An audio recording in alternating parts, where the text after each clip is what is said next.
Hello and welcome to Keeping It Real podcast, the first podcast for real estate agents by real estate agents. My name is DJ Paris. I am your host. If you're not yet familiar with the show, what we do is we find real estate brokers, realtors, in the Chicagoland area that we feel are doing really interesting things, and we interview them and have them tell their stories in hopes that it will maybe inspire you to further grow your own business or just highlight an area of opportunity for you.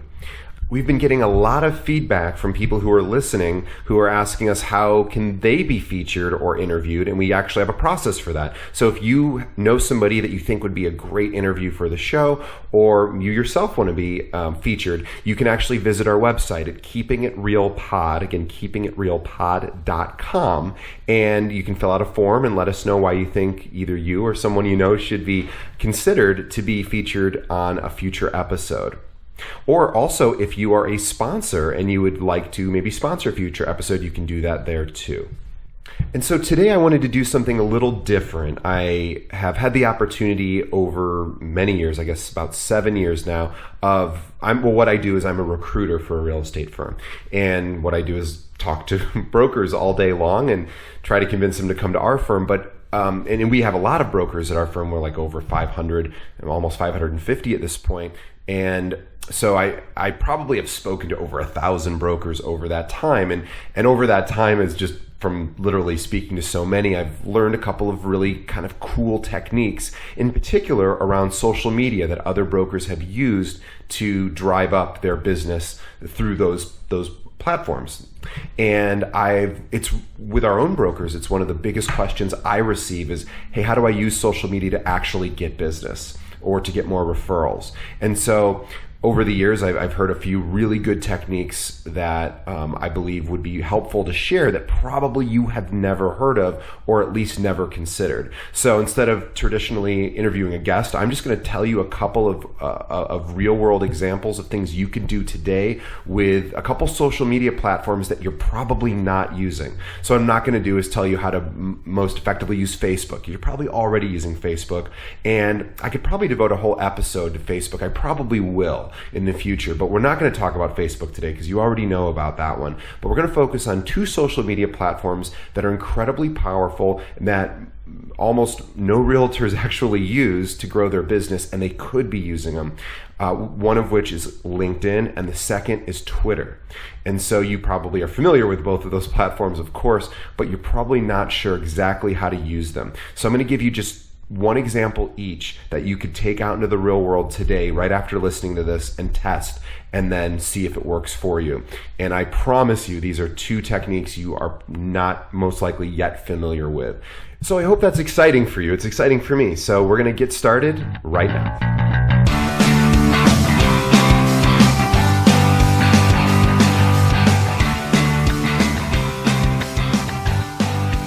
Okay, so the first social media platform we're going to talk about today is LinkedIn. And I have to first confess something to you, is that I have never actually used LinkedIn in the way that you're probably supposed to or that it's meant to. And I suspect most people haven't. I'm not even 100% sure what the best way to use LinkedIn is for its intended use, meaning connecting with people, networking. I do know that it can work, although I've only heard it ever told to me that it works through people not in the real estate industry. So I'm not going to tell you how to traditionally use LinkedIn to connect with people and to, they don't call it friending, I guess it's some, connecting, and then how to make those, sort of relationships. I really just don't know. But I'm going to give you a sort of an advanced technique that you can use whether you've ever used LinkedIn in the traditional sense or not. I've never used it in the traditional sense, so I know this works, and it's probably something that wouldn't occur to you. Okay, and let me give you some context around how I even heard about this technique, and it's so simple. It's almost, there'll be a bit of a letdown, I'm sure, when I explain it, because it's pretty simple, but it does in fact work, and it's something that wouldn't have ever occurred to me. Well, I was interviewing somebody who was interested in working here. And actually, this wasn't even his story. It was his best friend's story, who also was a realtor. Now, this friend and again, I'm hearing this from his friend, so I'm probably making this more confusing than it needs to be. But basically, this person's telling me a story about how his friend got involved in real estate. And he was only, I think, 23 or 24, got his broker license. And so he was young. Now, as we know, most of a broker's business comes from their sphere of influence, their network. Well, not many 23 or 24-year-olds have a ton of friends that are buying and selling homes. Certainly he's probably had a number of friends that are, renting apartments, but, he wanted to find buyers and sellers. And so he just didn't have anyone who was in his sphere of influence. In fact, he wasn't even from Chicago. But so he's now this young man, he's trying to build his business, and he's like, nobody is going to let me sell their home, and I don't have any friends that are buying properties. So what do I do? Well, this was so simple, but it was really quite brilliant. What he did is he decided he needed to do a lot of outreach, right? Expand his sphere of influence. But he was also somebody who didn't like getting out in the real world and meeting people all day, every day, right? That's a very difficult and for some people, very physically exhausting experience. Some of us are extroverts, some of us are introverts. But if you're a realtor, you need to, meet people in order to build your business. So what he did was just so simple, and he could do it from the comfort of his home. Well, he had spent the 4 years in college at University of Illinois. And he thought, I don't really have a sphere of influence here. I don't have hardly any friends in Chicago because I'm not from here.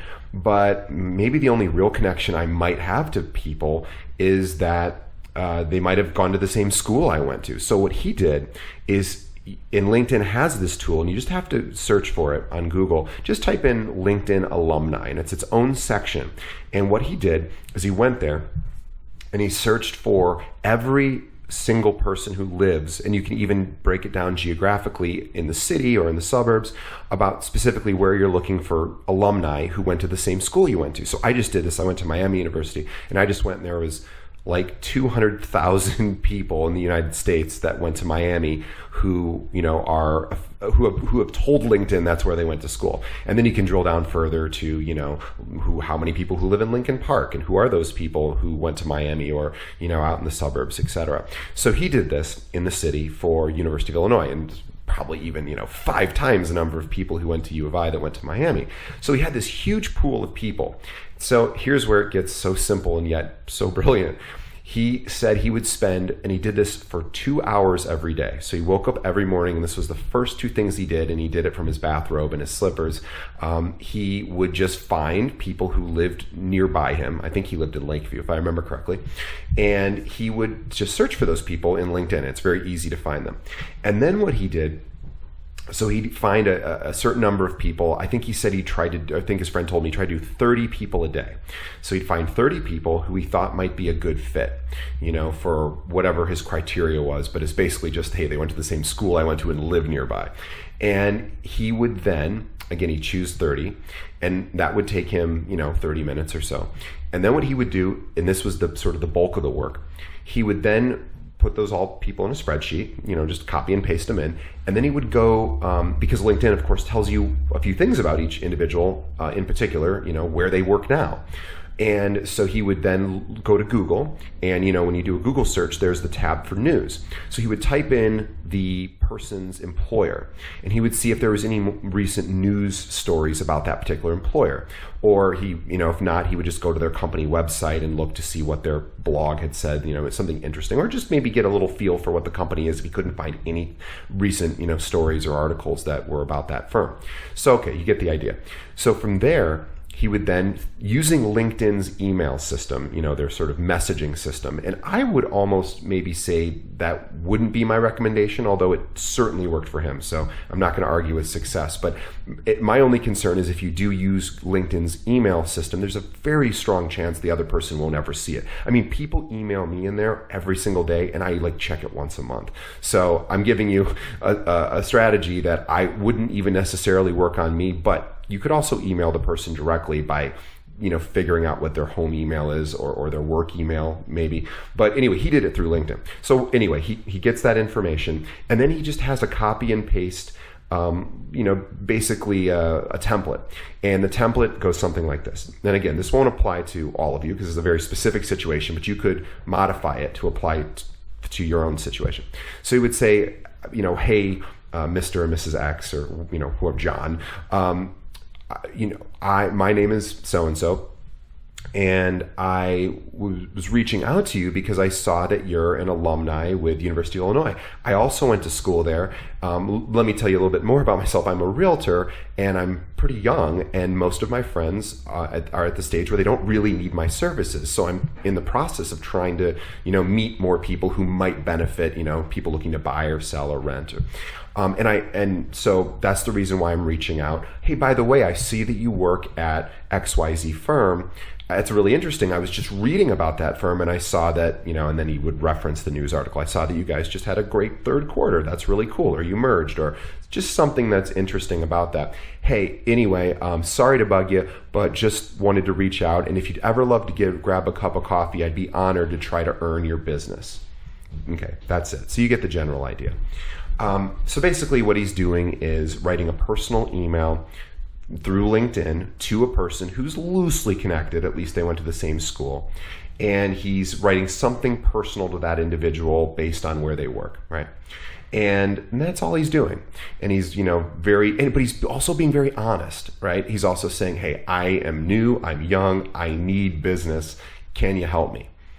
And that's pretty much it. So he would spend the next hour and a half crafting those emails. And you really aren't crafting it that, you're not modifying much. You're probably 2 sentences you're modifying of, basically where they work, and also maybe something of note to let them know that you actually did a little research and it's not just a copy and paste job. But it largely is, right? But it's also authentic. You're doing you're doing a little bit of research to be able to have a more, genuine conversation. So that's all this guy did. So I'm hearing this story, and this person I'm interviewing say that's what his friend did. And I said, how did that work? Like, what were the actual results? Because to me, again, I don't even read my LinkedIn emails. And I thought, what's a good idea? But I don't know if that's actually going to work. And the guy goes, he did 27 sales in his first year. That was his entire marketing strategy, by the way. Never left his house, at least, not in this for this. And that's all he did. And I don't know what his hit rate is. If you're doing like 30 a day, it's probably not that great. But even if 5% of the people write you back, that would be amazing, right? So if you wrote 100 of those and 5 clients came out, that's like a client a week, right? Or a client every 2 weeks. So the idea is, I guess it'd be more like 2.5% return, but whatever it is, it's not a horrible idea, and nobody does it that way, right?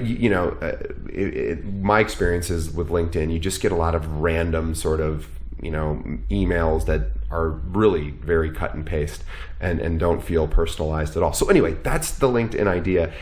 And now we're going to move forward into the Twitter idea. And trust me, this one's actually a lot more exciting and high tech. And so I want to spend a moment and just give you a framework of how to best think about Twitter before you start using it.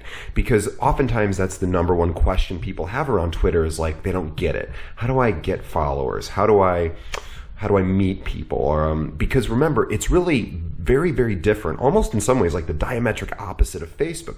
Facebook is existing connections and strengthening those relationships, right? Or staying in touch with people you already know. Twitter is almost the exact opposite as far as what it's best at, which is meeting new people. So think of Twitter as almost like its own city where you can literally just go out and meet anybody you want. So okay, well, how do you find people looking to buy or sell homes or even maybe rent apartments on Twitter? Well, the good news is those people broadcast it themselves, and all you have to do is get that information so that you can connect with them. Right? Makes sense, right? They're going to tweet out, hey, I'm moving to Chicago, or I'm looking for a realtor, looking to buy or sell a home, looking for an apartment. And all you need to do is set up a one tool that will automatically notify you in real time anytime somebody tweets out those particular keyword phrases, like looking to buy a home, looking to move, moving to Chicago, need a realtor, need a real estate agent. Okay, so how do we do that? I recommend a tool called Twilert, and it's Twilert, or anyway, I'll spell it. It's Twilert. And what this system does is allow you to set up keyword notifications in the specific geographical locations you desire and then you'll get notified in real time via email. I think they might even also do texting, text messages rather. So it's really quite simple. So you just go to Twilert.com. They have a free trial. I think the actual service is, if you end up deciding you want to use it, it's like $9 a month. It's very inexpensive. But basically what it's going to do is allow you to put in certain keywords. So I just tested this, and I've also used this myself over the years. I know it works really well. But I just did one for moving to Chicago because I wanted to see how often people are tweeting, I'm moving to Chicago. So in the last 5 hours, 5 people have tweeted that exact phrase on all of Twitter, scanning the entire Twitter universe. And so here we go. One person says, I am seriously considering moving to Chicago next year. Okay. Another person says, now this is in reference to somebody else, right? This is someone else's reply that goes, hey, if you weren't already moving to Chicago, I might have to kidnap you and bring you here. So they're probably just making a joke. So that person's replying to somebody, and you can see who they're replying to. Another person says, my best friend is moving to Chicago. Another person talking about someone else. And actually, here's a realtor who says, hey, are you moving to Chicago? Let me help you. So there's even realtors posting their own sort of ads out there. But so I just gave you like 2 or 3 people in the last 5 hours who have tweeted out that either they're moving to Chicago or they know somebody moving. All right, what do you do with this information? Well, hopefully you don't need much help here. You would want to reach out. And again, if it's not clear who they're talking about, you could just send them either a direct message, which you may or may not be able to do based on their privacy settings, but you could always just send them a tweet, public tweet as well. Say, hey, it seems like your friend's moving to Chicago or you're moving. God, I'd be honored to try to help you. Are you looking for an apartment or a house or, et cetera? You get the idea. So this is so simple and so easy to set up. So I just think it's an absolute no-brainer, and I'll bet you 99.9% of brokers, realtors haven't ever thought to do it. So, and again, there's probably other tools that'll let you do this, but what's so cool about it is you can put in a number of these keywords. So you might even put in like 20 or 30 different keywords, phrases about moving to Chicago. Maybe you could even do one that says, I dislike my realtor, or looking to sell my house or buy a house, or does anyone know a realtor or a real estate agent? All you have to do is set these up once, right? You can create as many of these keyword phrases as you want. Twilert's going to send you an email in real time saying, hey, so-and-so just, tweeted out with these particular keywords. And then from there, you should have a pretty good in for starting a conversation with a stranger that you didn't know before. Now, how often is the person going to write you back? I don't know. Most people, when they tweet out, get almost 0 responses in general. So the fact that you're replying at all is probably, at least going to catch their eye, because they're going to get real-time notified, most likely on their phone, that someone replied to their tweet. Now, just as a quick sort of suggestion, when you are replying, I wouldn't start with the big sales pitch. I don't think most people want a sales pitch right away, especially from a stranger. I find that I don't think most people in life kind of want that, but certainly on Twitter, they're not going to be interested because they don't know you. So you might want to say, instead of just, hey, I'm a realtor, I can help you, you may want to say, oh, that's really cool. I live in Chicago. Where's your friend thinking of moving to? Right? Or how awesome, I'm in Chicago, we could use another fun person, or whatever you may want to say. Start the conversation there. And again, building rapport, back to the LinkedIn idea, you maybe look through that person's Twitter profile, even if it's their friend that you're replying to, and see what they're into, and maybe even reference something like that. So again, I don't need to tell you how to build rapport. You already know how to do that. But I wanted to give you an idea about how to use these 2 social media platforms in a way that you probably aren't using, but that you have a sneaking suspicion you could do if you just knew what to do, right? So thanks for listening. On the show next week, we'll be back, and you won't listen to me drone on for 25 minutes. We'll be interviewing another guest. And if you have any social media suggestions or any marketing tips, or like I said, if you want to be interviewed, please visit keepingitrealpod.com. Also, you can stream all of the episodes right there in case you're not somebody who's